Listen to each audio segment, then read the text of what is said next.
Hello, I'm Leanna Renee Hieber. I'm going to be reading one of my short stories entitled Not More Lovely Than Full of Glee, which is featured in A Winter's Tale, Horror Stories for the Yuletide. And in Not More Lovely Than Full of Glee, it is a sequel to Edgar Allan Poe's The Oval Portrait. In The Oval Portrait, an artist quite literally paints his young bride to death. This is my sequel. Not More Lovely Than Full of Glee. It was said that the artist had abandoned the fine house in the mountains, that richly appointed chateau with a turret where countless rooms stood silent, adorned with art and colored glass. Rumor had it that the cellar was an open pit, and the upstairs floorboards creaked and thumped. It was said that he'd left the village haunted after the untimely death of his young bride, but then again, the peasants below were full of superstition. It wasn't that anyone had seen her, but the disappearance of her lovely glee was a haunt in reverse. The absence of a once beautiful treasure was the living's own ghost to bear.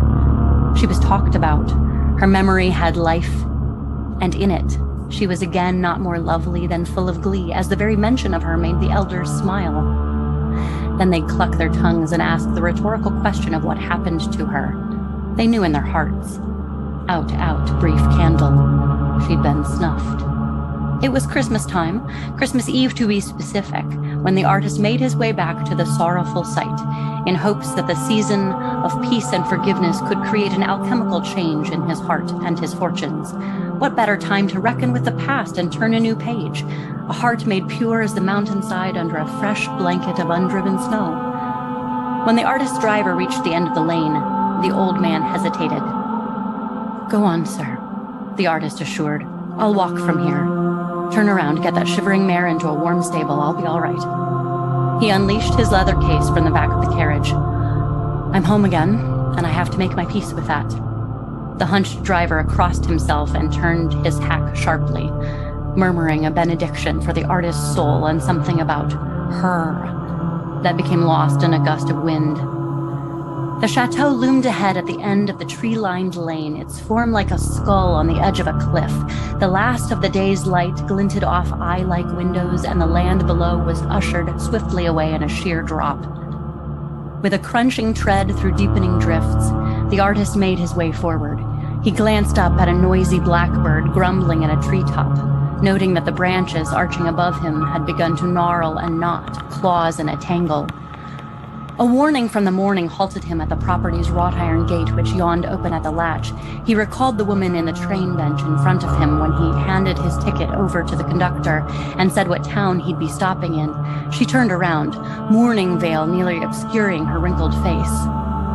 "Take care there, my son. Yuletide or no, it is a place of curious endings."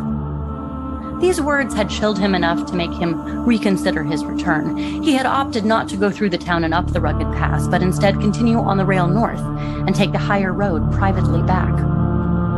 He was sure if he'd paraded through the central pass, there would be whispers and cruelties spoken not enough out of earshot. His sorrow was heavy enough without gossip weighing it further. Stepping up the overgrown flagstones to the hefty carved oak front door, the artist noted the glass on either side was broken, the lock forced. He shouldn't have been surprised that brigands took evident shelter here, assuming the place was abandoned. They hadn't been wrong. After the funeral, the once romantic nest had become as silent as the lily-marked grave down below. The artist didn't dare look down the side of the mountain at that valley churchyard. The only comfort he could muster was what he hoped still lay ahead, hung on the walls inside: his art. Once inside the foyer, he struck a match to light the front braziers and then struggled with the resistant wick of an oil lantern. Lamp finally lit, by jaundiced light, he began his tour of plaster walls lined with paintings and dark wooden roof beams decked with spiderwebs. The colored glass lining the windows was as dark as the night sky, but his art remained safe within. He sighed in relief. In the main hall were his vast landscapes, ruins, abbeys, castles. Up the curving stairs were the faces, patrons, scholars, nobles.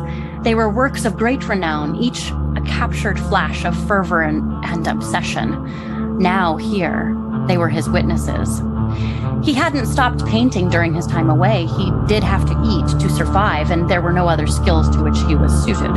But looking at these pictures here, remembering them again, feeling them in his fingers as if he were still sculpting the paint onto just the right texture, nothing he'd painted of late had the life of these earlier works.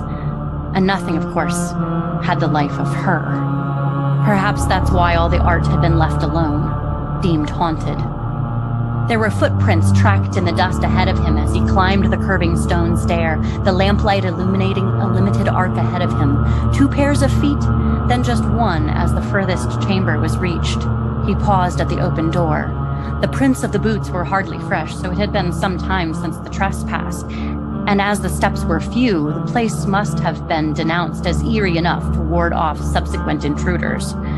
At the end of the hallway stood the turret room that had held his most precious treasures, his best work.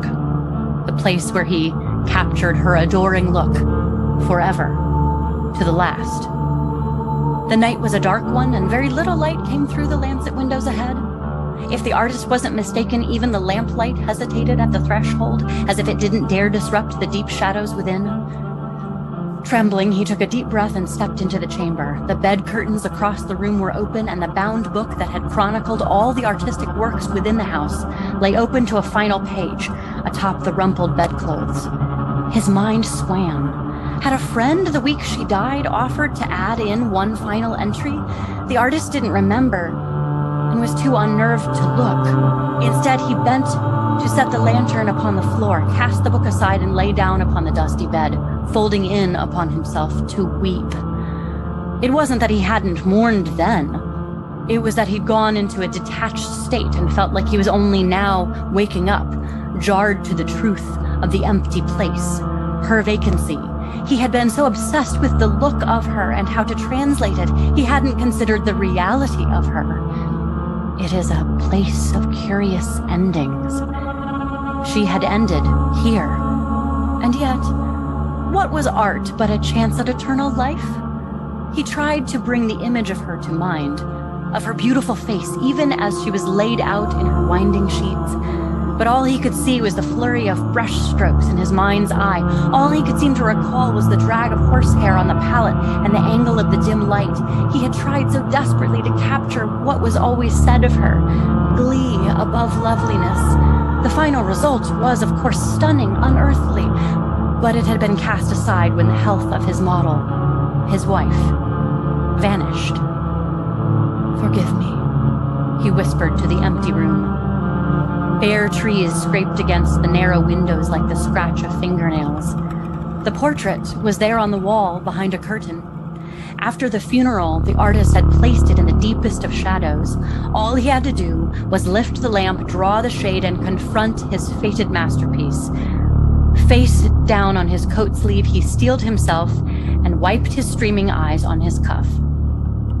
That's when he heard a footstep. A light footstep. From the corner of the room. A slow, pervasive paralysis crept over him. Another step. The creak of a floorboard. He did not dare lift his head now. Another step at the head of the bed. Shifting his face, unable to help himself, he peered between his fingers. The curtain over his wife's oval portrait was drawn aside. The frame was empty. A sound left his throat, something strangled and shocked. The shadows to the side of him, mere feet from him, moved. In a scramble, he reached for his lantern, lifting it up with a choking, "Who's there?" There she stood. Shaking, the artist lowered the lantern, but its arc was wide enough to capture her whole form at the head of the bed, dressed in the dark gown she'd been painted in. My God. There was a glow about her like a phantom, and yet her small, slippered feet were planted upon the ground, as much solid as shade. Her face looked just as he painted her, but the curve of her smile was terrifying. Then the figure spoke. Her voice was soft, musical, glancing off the artist's ear as if from across the hall. not right before him. "Hello, husband." She smiled an obedient, sharp-toothed smile. "How do I look?" He gaped at her. She took another light step forward, coming around the bed towards his cowering form. Her feet sounded on the boards, and yet no dust was disturbed in her wake. "Am I not more lovely than full of glee?" she asked. "Is that not what always was said? It is important to remember what has been said." He fell to his knees, crossing himself. A miracle, though how can it be that you are here now? I buried you, my sweetheart." She drew close. Cold hands that abrased like dry canvas shot out to cup his cheeks. "You did, my husband," she murmured hungrily. Her dark eyes flickered to the wall. "But my life was here all along. You saw to that. Down to the last spark of my body's vitality that you gave to the glint in my painted eye. Did you not think there may be more than one way to take and give a life?" Still in her unsettling hold, he tilted his head to the side, not understanding her question. She did the same in an eerie mirror. "The storytelling," she explained, "the tales told of me. I suppose you wouldn't have thought of it. Your art was in paint. Your mind in lines and strokes, I understand, but you're here now to see the power of the word. It giveth and taketh away." His wild fervor was held by her sharp fingernails. Her smile broadened, gleeful indeed, as she bent to kiss him. He shuddered in her grasp. His color leapt from his cheek to hers. A spark leapt up. That ineffable, glittering light, that unfathomable mystery. She caught the luminous wisp in a deep breath, rolled it on her parched tongue, and swallowed it whole. The artist slid to the floor, motionless. The book that chronicled the entire gallery of the chateau, indeed, works of great renown, stood open to the very page that told of her demise, her sacrifice. That the book was open proved it had been read. Someone had come to bear witness to her tale, but it was as yet unfinished. She plucked a pen from the prone artist's pocket and added to the narrative which had ended abruptly with her death. She continued the tale. Yes, dead she may have been, but what has the finest wit of our age said? Life imitates art far more than art imitates life. Perhaps, but it must also then be said, death imitates art far more than art imitates death. If art captures life, then I was never wholly dead, and words have resurrected me. I have stepped out of the frame to begin anew. Church bells tolled the midnight mass to proclaim a special child was born to a peasant, urging the world to tell tales of sacrifice and eternal life. She stepped out of the turret, strong footfalls treading the sonorous floorboards. She kept walking until she reached the town below, where tales of her reached further still, not more cautionary than full of fear. Thank you. That was Not More Lovely Than Full of Glee, as appearing in A Winter's Tale, Horror Stories of the Yuletide. My name is Leanna Renee Hieber, and happy Halloween.